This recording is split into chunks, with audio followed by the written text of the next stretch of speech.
አቶ ሌኩ እውነቱን ለዳግም ነገረው። አባትህን እኔ ነኝ የገደልኩት በማለት ይነግረዋል። ኤርሚያስም ለኤሚ ሁሉንም ነገር ነግሯታል።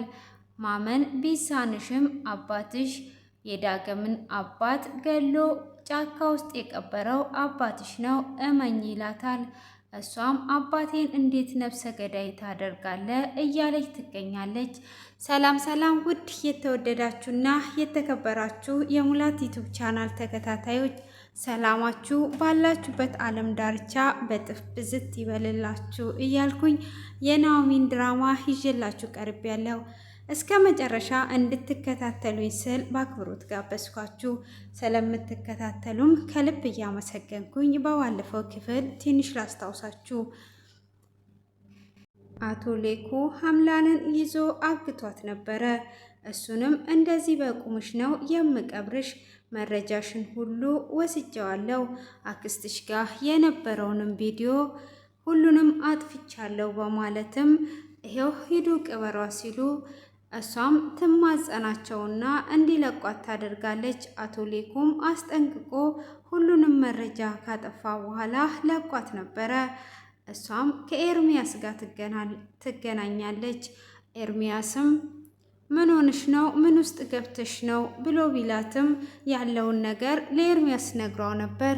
እሱንም አንድ ቦታ እረፍት እናድርግና ሁሉንም ነገር እነግርሃለሁ ስትለው ሆቴል ቤት ገብተው እየጠጡ እያለ አቶ ሌኩም ነፍሰ ገዳይ እንደሆኑ ትነግረዋለች። እንዲህ ማንን ገለዋል? ምንድነው እሱ ብሎ ሲጠይቃትም የዳግምን አባት ገለው ጫካ ውስጥ እንደቀበሩ ለኤርሚያስ ትነግረዋለች። ኤርሚያስም እውነትሽን ነው ወይስ እየቃጀሽ ነው ብሎ ሲላት እውነቴን ነው፣ ለዛ አግተው እያስፈራሩኝ ነው፣ መረጃዬን ሁሉ አጥፍተውብኛል፣ አክስቴ ጋም የነበረኝን ወስደዋል፣ አክስቴም ትንሽ ቢሆን አላስቀረችም፣ ሁሉንም ነገር ነው የሰጠችው ብላ ስትለውም እሱም እንዴት እንደዚህ አይነት ሊከሰት ይችላል?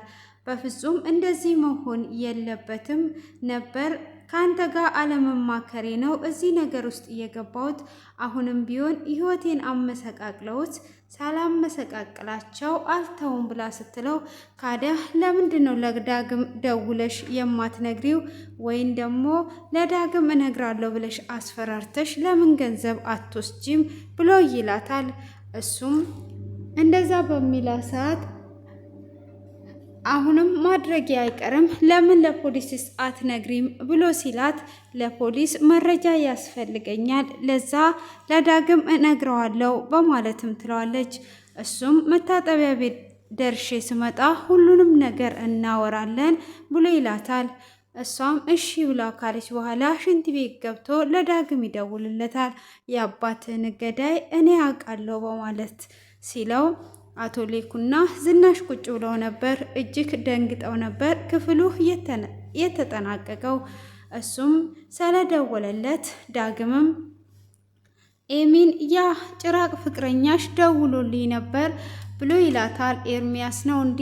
በምን ተገናኛችሁ? ለምንስ ነው የተገናኛችሁ ብሎ ሲል ስለ አባት ገዳይ እኔ አውቃለሁ ብሎኛል፣ ስለዚህ ላግኝ ብሎኛል። ምንድን ነው ስለ አባቴ ገዳይ የምታውቂው ነገር አለ ወይ ብሎ ሲጠይቃት እኔ ምንም ነገር አላውቅም ብላ እጅግም ደንግጧ ነበረ።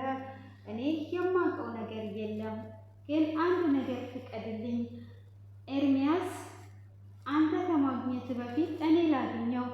ኤርሚያስ አሁን ስለተጣላን እኔን ህይወቴን ለማመሰቃቀልና ቤተሰቦቼ እየመጣብኝ፣ ስለዚህ አንድ ጊዜ ብቻ እኔ እንዳገኘው ፍቀድልኝ ትለዋለች። እሱም በምን ተጣልታችሁ ነው?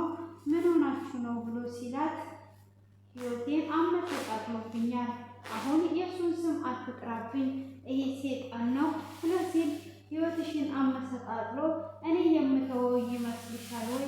ህይወትን እንዴት እንዳመሰቃቀለ አመሰቃቅለዋለሁ። አሁን በአባቴ ነው የመጣው፣ ሆኖም ያረገሽን ንገሪኝ አልለቀውም ብሎ ሲላት አንተ ይሄንን ብቻ አድርግልኝ፣ እኔ መጀመሪያ ላግኘው፣ አንተ ከማግኘት በፊት አግኝቼ እኔ ላውራው ትላለች። እሱም እሺ በቃ ካልሽ አንቺ እንድታገኘው እፈቅድልሻለሁ ብሎ እሷም ኤርሚያስ ጋር ትደውልና ታገኘዋለች። ኤርሚያስም መጀመሪያ በፈረስ በምን ስትፈለጊ ስልክ ሲደወልልሽ የማታነሺ አሁን ስናፍቅሽ ካፎሽ መጣሽ ወይ ብሎ ይላታል። እሷም ናፍቀኝ አይደለም ስለ ዳግም አባት ምንድን ነው የምታውቀው? አንተ መቼም አትናፍቀኝም፣ አንተ ሰይጣን እንዴት ትናፍቀኛለህ ብሎ ስትለው አሁን ተረጋጊ፣ ስለ ቪዲዮ ከሆነ ቪዲዮን አጠፋልሻለሁ፣ ምንም ነገር አትጨናነቂ፣ እኔ ወድሻለሁ ብሎ ሲል ሰይጣን ይደድ እያለችው እንኳን ቪዲዮን አንተም አብረት ጥፋ ብላ ትለዋለች። እና ምንድነው ታዲያ እንደዚህ አክንፎ ያመጣሽ ብሎ ሲላት ለዳግም ደውለህ የአባቱን ገዳይ እንደምታውቅ ነግረኸዋል። ስለዚህ አሁን እንድትነግረኝ እፈልጋለሁ። የአባቱ ገዳይ ማን ነው በማለት ትጠይቀዋለች። እሱን አመንሽም አላመንሽም አባቱን የገደለበት አቶ ሌኩንና ዝናሽ ናቸው፣ ገለው ጫካ ውስጥ ቀብረውታል ብሎ ይላታል። እሷም እጅግ ትደነግጣለች። እንዴት ነው ይሄ ነገር የሚሆነው? እንዴት አባቴን ገዳይ ትላለህ? ጭራሽ ብለህ ደግሞ አባቴን ገዳይ ብለህ ትመጣለህ እንዴ? ብላ እጅግ ትናደዳለች። ይሄንን ሁሉንም ነገር የነገረችኝ አምላል ናት። የዳግምን አባት ገለው ጫካ ውስጥ እንደቀበሩት ነግራኛለች። ስለዚህ ብታምኝም ባታምኝም ይሄ ነው። እኔን የማታምኝ ከሆነ ለምን ካዲያ እናትሽን ሄደሽ አትጠይቂያትም? አሁን ማመን አለብሽ ብዬ አልልሽም። ስለዚህ ሁሉንም ነገር ሄደሽ መጠየቅ ትቻለሽ ስትል እቺ ጭራቅም ከአንተ ጋር ነው ያለችው። ምንድን ነው እሱ የተከሰተው? በፍጹም አባቴ እንደዚህ ሊያድረግ አይችልም እያለች ትገኛለች። ሆኖም አቶ ሌኩን እንግዲህ ከዝናሽ ጋር ቁጭ ብሎ አሁን ስለ ሰርጉ ማውራት አለብን። አሁን ስለ ሰርግም ለማውራት አበቃን። በጣም ደስ ይላል። ስለዚህ ልጃችንን ልንድር ነው። አሁን ድል ባለ ሰርግ እንድረዋለን በማለትም እያወሩ እያሉ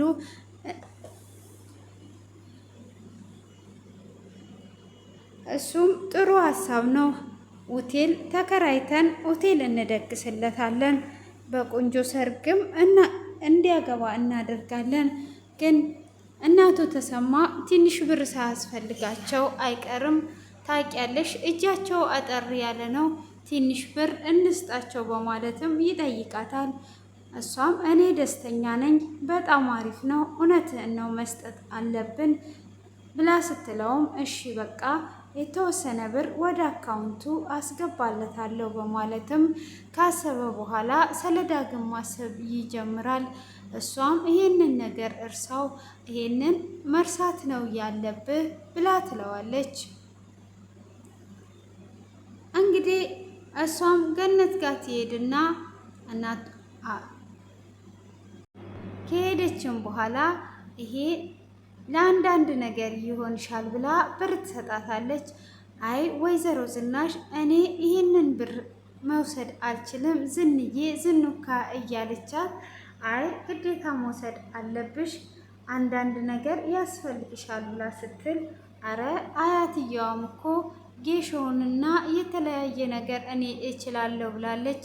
ስለዚህ ብር አያስፈልገንም፣ ኑሐሚንም ያጠራቀመችውን ብር ሰጥታኛለች ብላ ብትላትም አይ ይሄንን መውሰድ አለብሽ፣ በማንኛውም በሚያስፈልግሽ ነገርም ደግሞ ደውይልኝ ብላ ትላለች። እንግዲህ አቶ ተሰማም ለዚች ቀን አበቃን እያለ ከሚስቱ ጋራ እጅግ ደስ በማለት እየተመካከሩ ነበረ። እሷም ልጄን ለድራት ነው ብላ እየጨፈረች ለዚህ ቀን ያበቃኝ ይኸው ነይ ከዛሬው እንጀምር እያለቻት ከኑሐሚ ጋር እየጨፈሩ ይገኛሉ። ያ ሁሉ ነገር አልፎ ዛሬ ላይ እንደዚህ መሆንሽና ደስ ስላለሽ ደስ ብሎኛል ሲላት አሁን እኮ ሁሉም ነገር ተቀይሯል፣ እኔ አሁን ያለችኝ ሁሉም ነገሬ ኑሐሚ ናት ብላ ትለዋለች። እንዴ ኤዱሳ ኤዱም አለች እኮ ሲል አይ ኤዱ እኮ ዝም ብላ ነው እንደውም ስለሷ ስም አታንሳብኝ ብላ ስትል ሳምንት እኮ ሆናት እኔም አይቻት አላቅም ሲል አይ እሷን ባክተዋት ስትለው እንደዛ ሳይሆን ወደ ቤት ትመለሳለች፣ መታዘዝም አለባት። ስለዚህ እሷም ልጅሽ ናት፣ አንድ ጣት ገማ ተብሎ ተቆርጦ አይጣልም ብሎ ይላታል። እሷ ግን ስለ ኤዱ አታንሳብኝ እያለች ትገኛለች። ሆኖም እንግዲህ ሰርጉን ድል ባለ ሰርግ ለመደገስ እየተመካከሩና እየተደሰቱ ይገኛሉ። ሆኖም እንግዲህ ናኦሚና ኑሃም ደስ እያላቸው እየሳቁ ስለ ሰርጋቸው እያሰቡ አሁን በስተመጨረሻ ወደ ቤቴ ላስገባሽ ነው ብሎ ሲላት ወደ ቤት ሳይሆን ወደ ልብ እንድታስገባኝ ነው የምፈልገው እያለችው ነበር። እሱም ወደ ልቤ እኮ አስገብቼሻለሁ፣ አይ እኔ ነኝ እንጂ እኮ አንተ ስትናገር አልሰማህም ብላ ስትል አሁን መናገር ጀምሬያለሁ ብሎ ዘፈንም እየዘፈነላት ነበረ።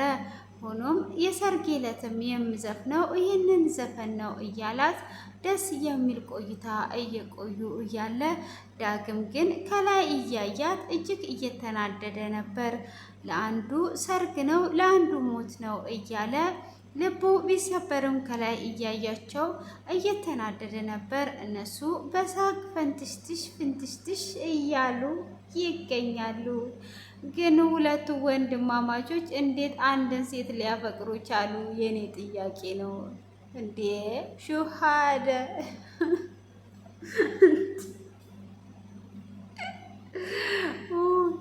ለማንኛውም ገጠመኝ ስላለኝ ነው የሳቂ የመጣው ማለት ነው። አያም ሶሪ አቋረጥኩባችሁ። ወይኔ የፈረንጅኛ ደግሞ ቶሎ ነው የሚመጣብኝ እኮ። ወይ ጉዴ ፈላ። ምን ላይ ነበር ያቆምኩት? እና ስንቀጥ የሆነ ነገር ትዝ ብሎኝ ነው እንዳትጠይቁኝ ማለት ነው። እና ዳግም ከላይ ወደ ታች እያያቸው እጅግ እየተናደደ ነበረ። እንግዲህ እነሱ ደግሞ ደስታቸውን እየተጣጣሙ ለአንዱ ደስታ ለአንዱ አዘን ሆኗል ማለት ነው። ሆኖም እንግዲህ ኤሚ ምን ሆነክ ነው እንደዚህ እየተናደድከው? ስለነሱ ሰርግ ሳነሳ ለምን ትናደዳለህ? ብላ ስትል ለአንዱ ሞት ለአንዱ ደስታ ነው ብሎ መልሶላታል። ሆኖም አቶ ሌኩን እንግዲህ ዳግምን ሰላም ብሎ ካለውን በኋላ ሁሉንም ነገር እያወራ ዳግም ምን ሆነሃል? ከፍቶሃል? ፊት ጥሩ አይደለም። ስለ ሰርጉ አላሰብክም ወይ? አሁን እኮ ሁላችንም ደስታ ላይ ነን ያለ ነው ሲለው አይ አባዬ አሁን ለአንዱ ደስታ ለአንዱ ሞት ነው ብሎ ሲል ይሄንን ከውስጥ አውጣ። ከእናት የሰማሁት ነገር እውነት ነው ወይ? እኛ ያልነው ሳይሆን ሁሉም በየጊዜው ፈጣሪ ያለው ነውና የሚሆነው ግዴታ መቀበል አለብህ፣ ከውስጥ ማውጣት አለብህ ብሎ ይለዋል። ዳግምም ይሄንን አልችልም፣ እኔ ይሄስ ቀርቶ በሁለት ነገር ነው የተጎዳሁት።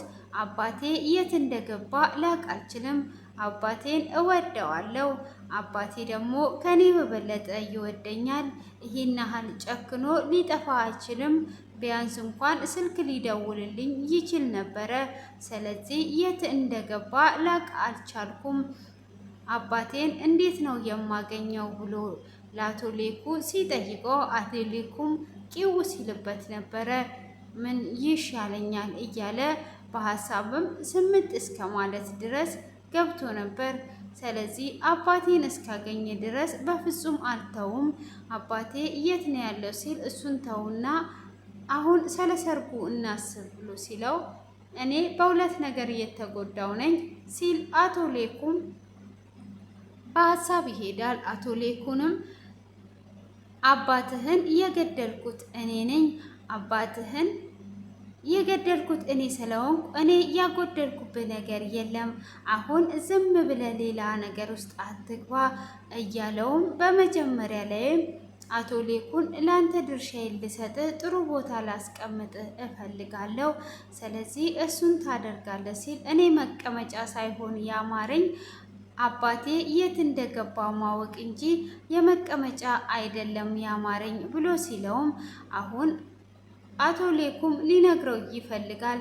እሱም አባትህን እየገደልኩት እኔ ነኝ፣ ስለ አባትህ ምንም ነገር አታስብ፣ አሁን አባትህን ከአይምሮ ውስጥ አውጣው ብሎ ሲለው እሱም አባቴን የገደልከው አንተ ነህ እንዴ በማለት አቶ ሌኩንን እንቅ አድርጎ ይይዘዋል። አቶ ሌኩንም አንተን ነበረ መግደል፣ አንተ ነህ መሞት ያለብህ፣ እንዴት አባቴን ትገላለህ ብሎ ዳግም ወጥሮ ሲይዘው አቶ ሌኩን ከኪስ ውስጥ ሽጉጥ ስለነበረ ያንን ሽጉጥ እንደምንም ብሎ በአንድ እጁ አውጥቶ ዳግም ላይ ሲተኩስበት ነበረ።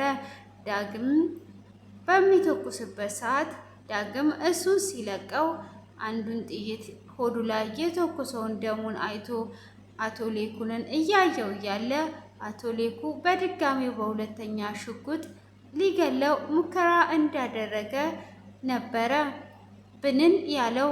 እንዴ አባዬ የለህም እኮ የት ሄደ ነው? ምን ሆነሃል? ብሎ ሲል አይ ልጄ አለው ብሎ ይለዋል። እሱም ያንን ሀሳብ ከሆነው በኋላ ከእንደገና ወደ መኝታ ክፍሉ ይገባና አሁን በትካዜ ይቀመጣል። ዳግምም ስለ አባቴማ ጋሼ የሚያውቀው ነገር አለ፣ ስለ አባቴ የሚያውቀው ነገር በደንብ አለ። ስለዚህ ለምንድን ነው እንደዚህ የሆነው? ስለ አባቴ ሁሉንም ነገር ያውቃል ማለት ነው ብሎ ይላል። እሱም መኝታ ክፍል እንደገባ ዝናሽ ትመጣለች።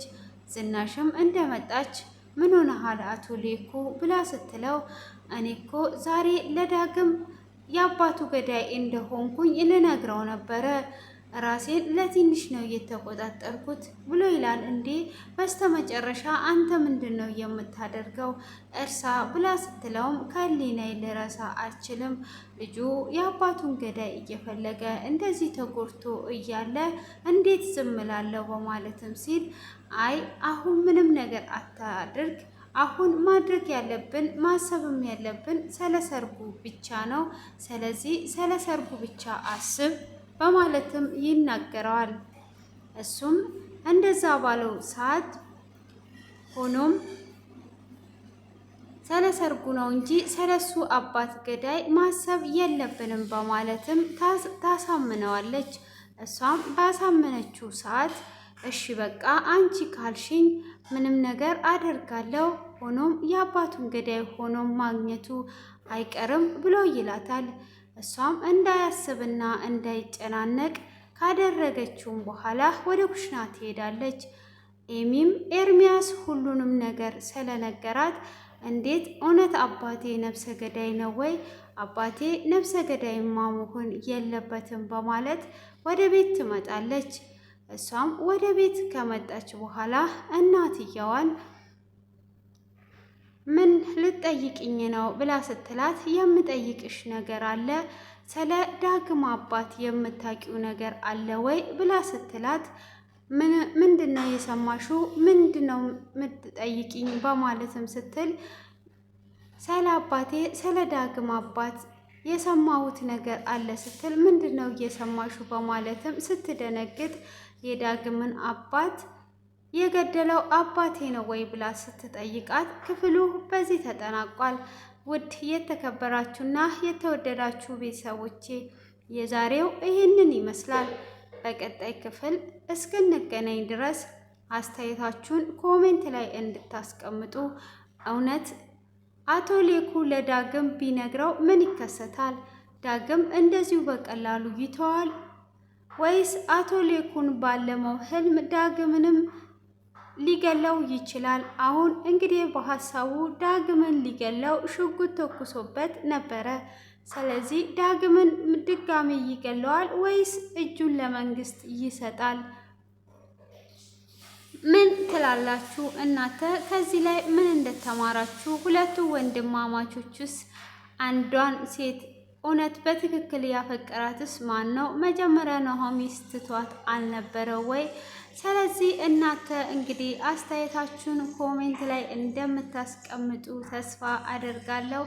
ስለነበረን ቆይታ ከልብ እያመሰገንኩኝ፣ ለዚህ ቤት አዲስ ከሆናችሁ ሰብስክራይብ፣ ላይክ አድርጉ። ቀናችሁ ያማረ የተዋበ ጌታን እያመሰገናችሁ የምትሉበት ቀን ይሁንላችሁ። መልካም ቆይታ